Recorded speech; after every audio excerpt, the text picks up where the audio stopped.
بسم اللہ الرحمن الرحیم۔ السلام علیکم، میں ہوں فہیم اختر۔ ناظرین، آج الیکشن کمیشن آف پاکستان نے تحریک انصاف کے حوالے سے ایک اہم فیصلہ دیا ہے۔ ڈیرہ اسماعیل خان کی تحصیل جو کہ ڈیرہ اسماعیل خان کی تحصیل ہے، وہاں پر سٹی میئر کا الیکشن ہونا تھا۔ اس کے لیے تحریک انصاف کے امیدوار اور علی امین گنڈا پور کے بھائی عمر امین گنڈا پور کو الیکشن کمیشن نے الیکشن لڑنے کے لیے نااہل قرار دے دیا ہے۔ یہ ایک عجیب و غریب قسم کا فیصلہ تھا جس میں وائلیشن ان کے بھائی علی امین نے کی، لیکن سزا امیدوار کو دی گئی۔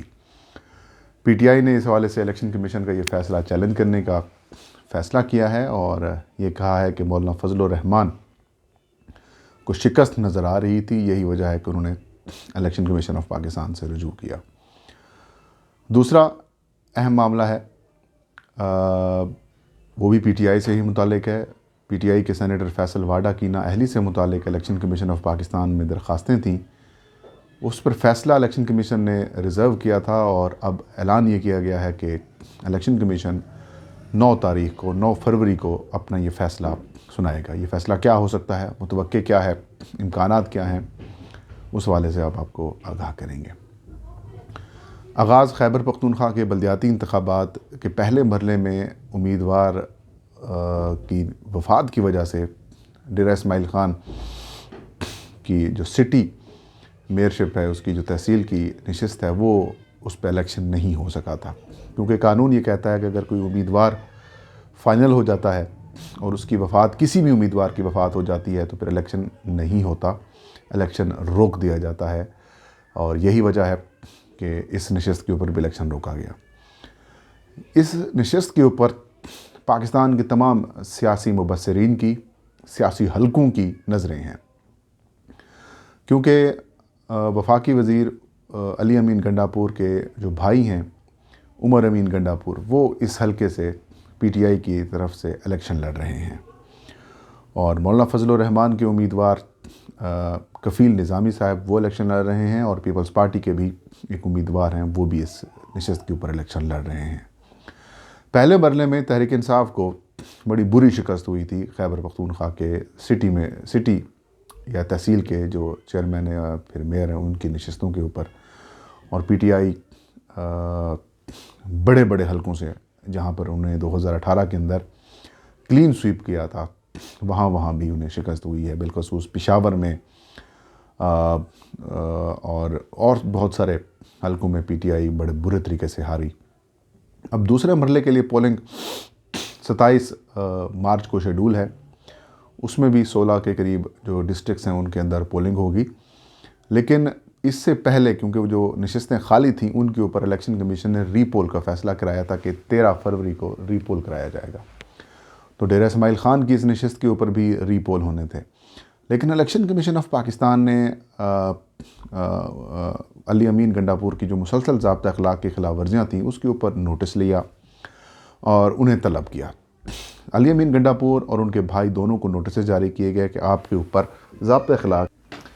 کی شدید خلاف ورزیاں سامنے آ رہی ہیں، اور انہیں جواب طلبی کی گئی۔ 50,000 روپے ان کے اوپر پہلے جرمانہ عائد کیا تھا ڈسٹرکٹ مانیٹرنگ آفیسر نے، لیکن اس کو بھی چیلنج نہیں کیا گیا تھا، لیکن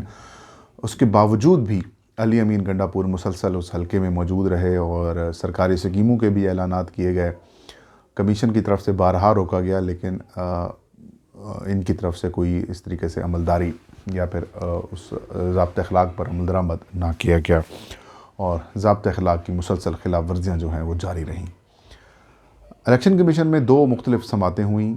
علی امین گنڈا پور کے وکیل اور ان کے بھائی عمر امین کے وکیل اشرف گجر جو ہیں وہ پیش ہوئے، اور الیکشن کمیشن آف پاکستان کے اوپر یہ الزام لگایا کہ ایک طرف تو آپ پی ٹی آئی کے امیدوار کو جو ہے وہ یا پھر ان کے لوگوں کو روک رہے ہیں، لیکن دوسری طرف پیپلز پارٹی اور جے یو آئی کے جو امیدواران ہیں اور ان کے جو قائدین ہیں یا ان کے جو اراکین اسمبلی ہیں وہ کھلم کھلا ضابطہ اخلاق کی خلاف ورزی کر رہے ہیں۔ الیکشن کمیشن نے اس الزام کو مسترد کیا اور یہ کہا کہ جو احمد کریم کنڈی ہیں پیپلز پارٹی کے ایم پی اے جو انہوں نے خلاف ورزی کی، ان کو ان کے بیلیبل وارنٹ گرفتاری جاری کیے گئے تھے، اور وہ بعد میں پیش بھی ہوئے۔ آج بھی اس کیس کی سماعت ہوئی، اور یہ کہا کہ ایسا نہیں ہے کہ ہم کسی کے لیے کوئی ناانصافی نہیں کر رہے، لیول پلینگ فیلڈ کر رہے ہیں، لیکن حکومتی مشینری اور سرکاری وسائل استعمال نہیں کرنے دیں گے، اور ویسے بھی ضابطہ اخلاق یہی کہتا ہے۔ اس کے بعد فیصلہ محفوظ ہوا۔ آج یہ فیصلہ الیکشن کمیشن نے سنایا اور علی امین گنڈا پور کو انہوں نے یوں کہیں کہ ریلیف دے دیا، اور ان کے بھائی جو عمر امین گنڈا پور ہیں ان کو الیکشن لڑنے سے روک دیا، انہیں ڈسکوالیفائی کر دیا، انہیں نااہل کر دیا کہ یہ انتخابی مارکے میں پی ٹی آئی کے امیدوار کے طور پر الیکشن نہیں لڑ سکتے۔ یوں پی ٹی آئی کو مقابلے سے باہر کر دیا اور راہ ہموار ہو گئی جے یو آئی اور پیپلز پارٹی کے امیدواران کی۔ اس سارے معاملے کو آج چیف الیکشن کمشنر نے فیصلہ سنایا، مختصر فیصلہ، بعد میں تفصیلی فیصلہ بھی جاری کیا گیا۔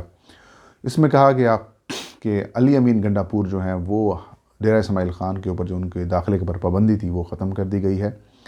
وہ اپنے ان کی بہن کی شادی کا بتایا گیا تھا کہ ان کی بہن کی شادی ہے تو اس میں وہ شریک ہوں گے، انہیں اس شادی میں شرکت کی اجازت دے دی گئی، لیکن انہیں یہ بھی تاکید کی گئی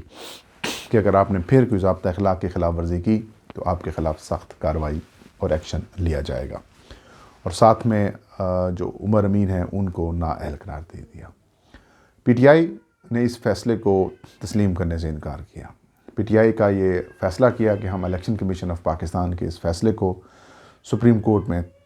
چیلنج کریں گے، اور اس حوالے سے انہوں نے تمام تر تیاری بھی مکمل کر لی ہے۔ جو تحریری فیصلہ آیا تھا الیکشن کمیشن آف پاکستان کی جانب سے وہ بھی حاصل کر لیا گیا ہے، اور امکان یہ ہے کہ آج رات کو یا پھر کل صبح اس فیصلے کو چیلنج کر دیا جائے گا۔ لیکن الیکشن ہونے میں صرف 5 سے 6 دن باقی ہیں۔ 7 تاریخ آج ہے، 13 کو پولنگ ہوگی۔ کل اگر فیصلہ چیلنج کریں گے اور سپریم کورٹ ان کو اگر سٹے دے دیتا ہے، جس کے امکانات واضح طور پر ہیں کہ سپریم کورٹ شاید ان کو سٹے دے بھی دے، کیونکہ ضابطہ اخلاق کی خلاف ورزی اراکین اسمبلی یا وفاقی وزیر نے کی ہے اور سزا دی جا رہی ہے امیدوار کو۔ اگر تو یہی پیرامیٹر ہے تو مولانا فضل الرحمان پابندی کے باوجود انہوں نے جلسہ عام بھی کیا، خطاب بھی کیا، ریلی بھی نکالی، اور وہاں پر پی ٹی آئی کے خلاف اور اپنی جماعت کے امیدوار کے لیے ووٹ بھی مانگے۔ اسی طریقے سے ایک اور صوبائی اسمبلی ہیں، اکرم خان درانی اپوزیشن لیڈر ہیں خیبر پختونخوا اسمبلی میں، وہ قافلے کے ہمراہ وہاں پر موجود تھے، ان کے خلاف نہیں ایکشن لیا گیا۔ جمال الدین جو ان کے اراکی رکن قومی اسمبلی ہیں وہ وہاں پر موجود تھے، ان کے خلاف نوٹس تو لیا گیا لیکن کارروائی نہیں کی گئی۔ اسی طرح جو ضیاء الرحمان ہیں، مولانا فضل الرحمان کے بھائی، چھوٹے بھائی ہیں ان کے، وہ ایک سرکاری افسر ہیں، ان کے خلاف کارروائی اس حد تک کی گئی کہ صوبائی حکومت ان کے خلاف محکمانہ کارروائی کرے۔ حالانکہ الیکشن کمیشن کا یہ اختیار ہے کہ وہ اگر کوئی افسر اس طریقے سے ملوث ہوتا ہے، کیونکہ تمام تر اختیارات الیکشنز میں الیکشن کمیشن کے پاس ہوتے ہیں، لیکن وہ بھی صوبائی حکومت کو دے دیا گیا۔ اگر صوبائی حکومت ان کے خلاف کی کارروائی کرتی ہے تو یہ کہیں گے کہ سیاسی انتقام کا نشانہ بنایا جا رہا ہے کہ مولانا فضل الرحمان کے بھائی کے خلاف کارروائی کی جا رہی ہے۔ تو یوں ایسا تاثر سامنے آ رہا ہے کہ جیسے election commission level playing field کے نام پر تحریک انصاف کے امیدواران کو اس طریقے سے فارغ کر رہی ہے یا پھر نااہل کر رہی ہے۔ کچھ دن پہلے شاہ محمد جو کہ پی ٹی آئی کے امیدوار تھے بنوں کی تحصیل بکا خیل سے، وہ ایم پی اے اور صوبائی وزیر ہیں، ان کو نااہل کیا گیا اور ان کے بیٹے کو بھی الیکشن لڑنے سے روک دیا گیا۔ تو یوں ایسا تاثر سامنے آ رہا ہے، اور پی ٹی آئی کے جو لوگ ہیں وہ یہ کہہ رہے ہیں جیسے چیف الیکشن کمشنر کچھ پرسنل ہو کر ان کے خلاف کارروائی کر رہے ہیں، لیکن تمام جماعتوں کو ضابطہ اخلاق کی پاسداری کرنی چاہیے۔ ناظرین، دسمبر میں پی ٹی آئی کے سینیٹر فیصل واڈا کی نااہلی کے اوپر الیکشن کمیشن نے اپنا فیصلہ محفوظ کیا تھا۔ ان کے خلاف مختلف درخواست گزاروں نے الیکشن کمیشن سے رجوع کیا تھا کہ انہوں نے اپنی دوہری شہریت عام انتخابات 2018 میں نامینیشن پیپر جمع کراتے وقت چھپائی تھی،